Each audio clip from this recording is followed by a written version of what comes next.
Coucou tout le monde, c'est Do, j'espère que vous allez bien. Petite discussion entre vous et moi, entre toi et moi. Bref, tu sais, je sais, on y va, on avance. Anecdote historique et ésotérique.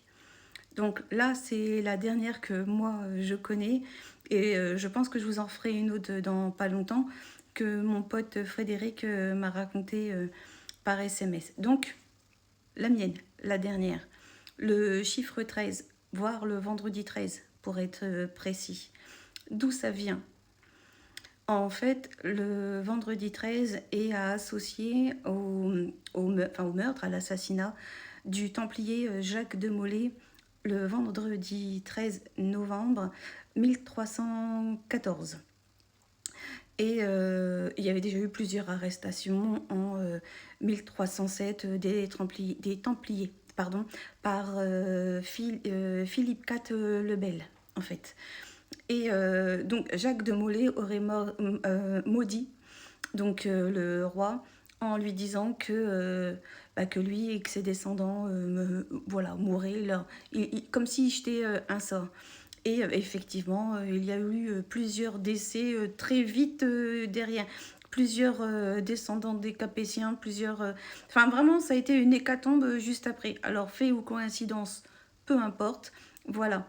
Et ensuite, le chiffre 13, historiquement parlant, il a aussi une histoire dans plusieurs domaines. Par exemple, dans le christianisme, le 13 représente le basculement, représente la trahison. Par exemple, prenez le tableau de la Seine. C'est donc Jésus plus les 12 apôtres, ça fait 13. Et on a toujours dit que Judas était celui qui avait trahi Jésus. C'est vraiment, en fait, le 13, c'est... vous voyez, en fait, le 12, ça représente les 12 mois de l'année. Ça représente les 12 signes, les 12 signes zodiacaux. Ça représente aussi les 12 travaux d'Hercule. Enfin, le 12 est souvent représenté, en fait. Donc, automatiquement, le 13, c'est comme si c'était le poids de trop, la mesure de trop. Donc, comme si on voyait comme une balance et on rajoutait le poids et hop, enfin bref, ça renversait comme une sorte d'ordre établi, si je peux dire ça comme ça. Ensuite, quand on fait de la cartomancie, le 13, c'est la carte sans nom. C'est un peu comme la carte de la mort. C'est la carte où, encore une fois, on ne sait pas trop comment la mettre, trop comment la traduire, trop comment la placer. Évidemment, si, c'est juste dans le sens où elle seule, à quoi tu me sers et qu'est-ce que tu veux dire.